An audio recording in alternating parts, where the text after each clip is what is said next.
So now you guys return to the Oasis. Again, you have two options. So you can either go with Gregor mission or Lorna mission. It's up to you. All right, so you guys chose to take a quest from Gregor. So Gregor comes up to you and says, "Oi, I got me somebody you boys might want to meet. He's an enchanter. Lives off in an old temple in the Wildlands. Might be pretty useful to have somebody who can enchant different items, yeah? And reports are he's having some bad deals with the Black Scares. They might have already gotten to him for all I know." Sounds like you're hiring us to do something for yourself. No, we benefit the group here, Uhtred. The group. Sounds like communism. Call me what? I don't know what that is, but it sounds scary and red. Well, either Julius is still there making gems and stuff and enchanting things, or the Black Scales have gutted him like so much of yesterday's fish. Would you mind checking on him? I'm gonna pull out my map. I'm gonna have him circle where he's at, his location's at. He marks the location on your map of where the temple is. Kane, are you going to ride your Zaratan, or are you going to go in Cham's carriage? Yeah, I'm gonna ride my Zaratan. I'm gonna ride Lightning McQueen. You might be a little behind the others, but we can live with that. And Rock, I'm assuming, is going to ride his Griffin. And Cham, you're in your mutant zombie scorpion carriage. So you guys ride up into the Wildlands. Basically, it kind of works out, Kane bringing the Zaratan, because the Scorpion is kind of having issues going through the thick jungle, but the Zaratan just sort of like carves a path for you, basically. Because nothing really stops it, it just kind of walks through everything. It basically makes it so that it's a lot easier to travel through the forest, and you now have a road there, technically, at least until it grows back. So eventually you are able to make it to what looks like the front of an old, dilapidated temple. There is a way leading inside. You don't see anybody around outside currently. I'm gonna peer inside. Okay, roll spot check. 13, okay. So the basic stuff that you can see that the room appears to be littered with black scale corpses. There is a lot of them in there, and they've been crushed by rocks or smashed into pieces. And you can also see what looks like a single beam of light coming through the ceiling and illuminating a stone golem that is on its knees over a pile of rocks. I'm gonna cautiously make my way towards the stone golem. Are you going to roll a move silently check to do that? Might as well, yeah. Okay. You are successful. So you move silently towards it. As you get closer to it, you can hear what it sounds like it's sobbing or crying. I'm just gonna roll. Let's just check, see if he's crying about anything specific. 24 there. So as you're listening in, you hear, Adrian! Sylvester Stallone? It's Rocky. Rocky the Stone Golem. So yes, he is crying over Adrian, but you don't know who Adrian is because you were told that the Enchanter's name is Julius.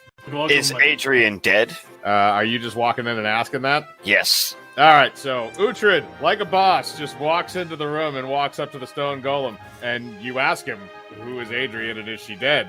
And he looks over to you, and he holds up this small stone. It's a regular stone, but embedded into it looks like some kind of a talisman or a heart-shaped rock, except the heart is busted in half. Now, if you look on the chest of the living golem, you see that it appears that it is the opposite of that, where it's the same heart, but it looks like the opposite side of it. So the two of them once went together. You want to know how to fix golems? I'm not a mechanic. Lizard man did this. Lizard Oh, man. good for you.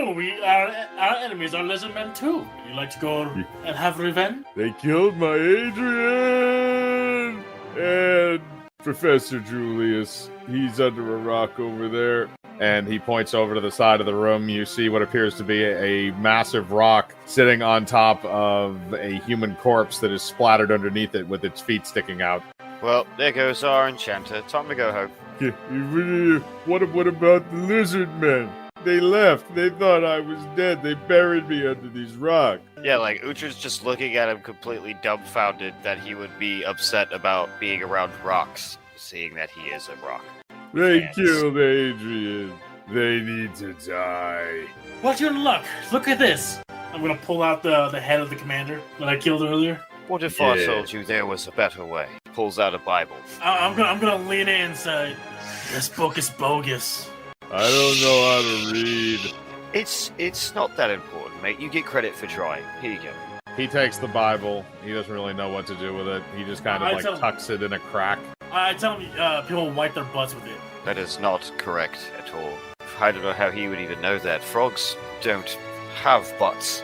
As you can see, it's just like a triangular piece of bone with some weird wobbly legs attached to it. It's kind of a miracle that they're bipedal at all. Actually, rather strange. I'm gonna lean into to Rocky. He's like, he's a toilet paper guy, salesman. He gives those to everyone. But I don't need toilet paper. What's a toilet? It's something that he shits in. I don't understand these things. I don't Be have honest. internal organs. You don't eat? I'm a rock golem. Then why are you sad about being around rocks? Because this rock used to be something else. Well, now it's with God. It's going to be a paradise for life or eternity. Help me find the ones who did this, and I will be your loyal servant forever. And I will help you break into Julius's vaults. Doesn't look like he's gonna need it anymore. Fuck it, let's go.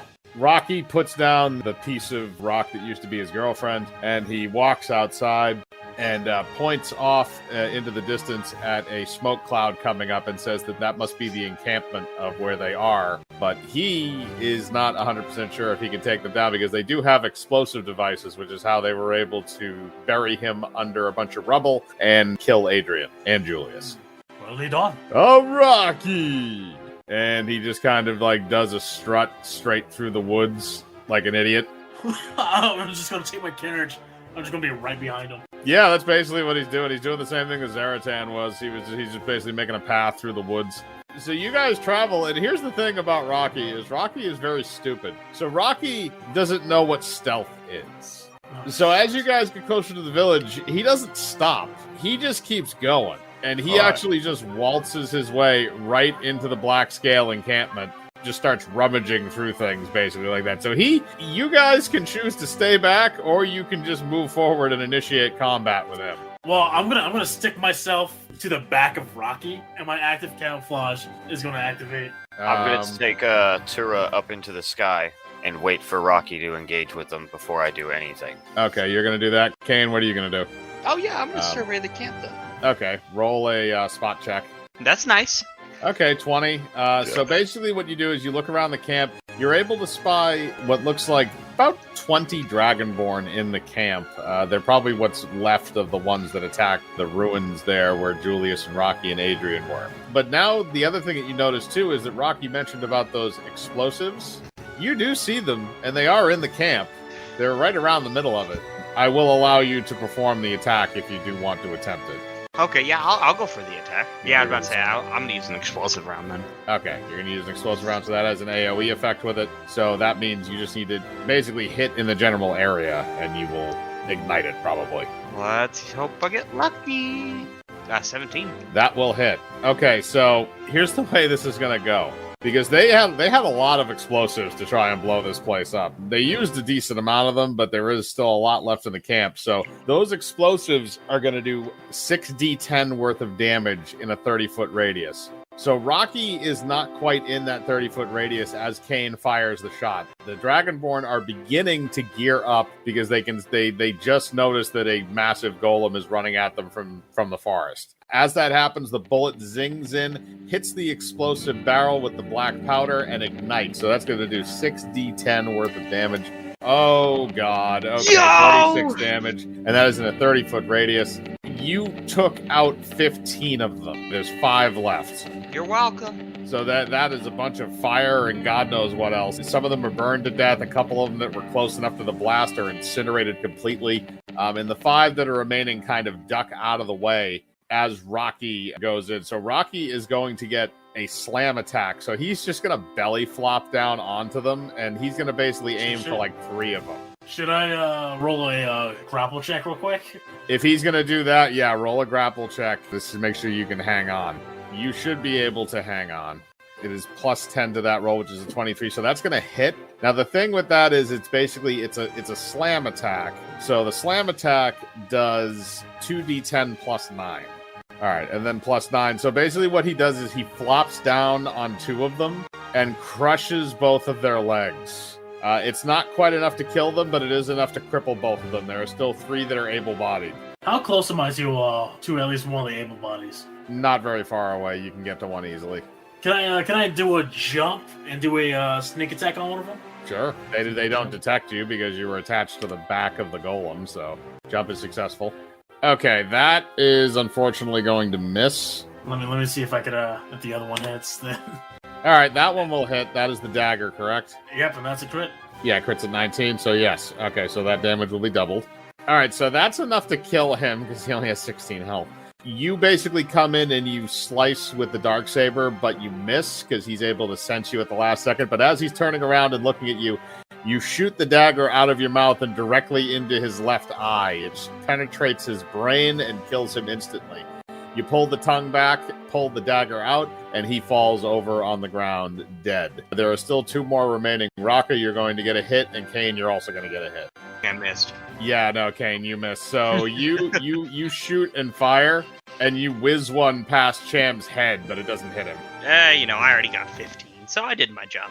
Oh yeah, no, that definitely hits. And that's enough to kill that target, so that one is dead. So basically you just come up with your demon sword and you just cleave and you take off his arm and his head in one motion, so he's very much dead. There is one that is still uninjured, and he realizes that he is completely outnumbered. He drops his sword and goes to his knees and begs for his life. There are still 2 more other ones that are crippled, by the way, that are still under Rocky. I'm gonna quickly grab the surrenderer's face, and I'm going to open my gullet wide, and I'm gonna just launch my fucking dagger into his face. All right, roll. I'm gonna say because you're kind of just doing this on the spur of the moment thing. That's gonna hit no matter what. So roll for damage. All right, 6 damage. So yeah, you plunge it right into his eye, but it doesn't go quite as deep as the last one. So as you pull it back, he begins grabbing his face in pain and screaming as he drops to the ground. So you took his left eye. He's not dead, but he is very much in pain and basically immobilized for the moment. That's all of them, by the way. There's no other ones left in the camp. You blew up 15 of them. I'm gonna piss in his eye. What the fuck is wrong with you? Okay, you're gonna urinate in his bloody eye. Roll dexterity to aim it. All right, you piss on his shoe. You can decide what you want to do with the rest of them. So there's the one that's now covered in urine with his injured eye, and 2 of the ones that have their legs broken. Rocky has returned to a standing position. Yeah, I'm just gonna let him be in pain. Do we have means to light them all on fire? Kane has incendiary rounds. Was that what we wanted? I'm down. I could kill some people. No, I'm gonna use my rope. I'm gonna tie the 3 remaining. I'm gonna go over to Kermit hey, take your giant turtle and have it just smash him, just land on him. What's in it for me? You can see something awesome. Well, I can see that every day when I look in the mirror. Do you want to ask the turtle if it wants to brutally murder these 3 people? Lightning McQueen, are you okay with this? Lightning McQueen nods. Okay, we can do it then. Lightning McQueen then shoots his tongue out and grabs the 3 Dragonborn that are sitting there and proceeds to eat them. Zaratans do eat people. That is the thing.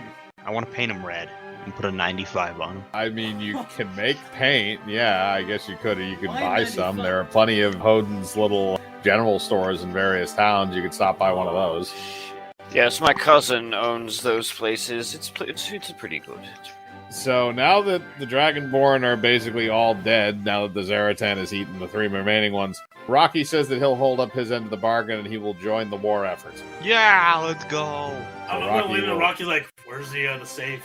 He leads you back and goes back inside of the temple. In the back of the room appears to be a very fortified door. He goes up, and I'm going to roll for his strength roll.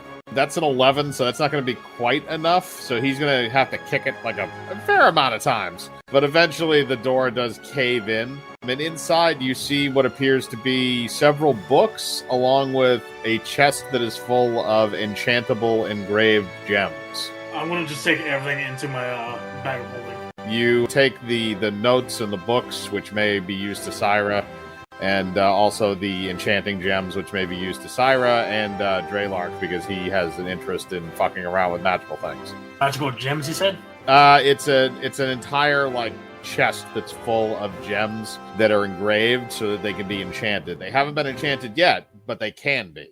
They could be sold for a pretty good amount of money. You could sell them, or you could find a way to enchant them. Do a search check, see if there's anything else that could be potentially harvested. You look around inside the chamber. It doesn't appear that there's anything necessarily of use. However, you could steal Julius's underwear. Fuck it. Let's do it. You steal his underwear. They are boxer shorts with little hearts on them.